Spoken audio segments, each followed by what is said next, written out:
आज खूप लोक फक्त स्वामींना मानतात, पण आपले कुलदेव कुलदेवी विसरतात। पण स्वामी समर्थ स्वतः काय सांगतात माहितीये का? कुलदेव कुलदेवी हे सर्वात प्रथम। कुलदेव म्हणजे तुमच्या वंशाची, रक्तरेषेची आणि पूर्वजांच्या कर्मांची रक्षण करता शक्ती, जन्मापासून तुमच्या सोबत असलेली देवता। स्वामी, गुरु, इष्टदेव हे मार्ग दाखवतात, पण घराचं रक्षण कुलदेव करतो।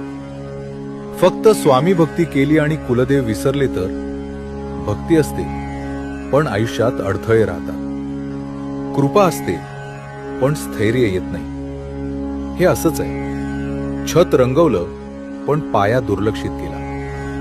म्हणून स्वामी सांगतात, आधी कुलदेव कुलदेवी, मग स्वामी आणि गुरु। हे विरोधी नाही, हे पूरक आहेत। आजच मनात एवढंच म्हणा, माझ्या कुलदेव कुलदेवींना वंदन स्वामी, तुमची कृपा कायम ठेवा।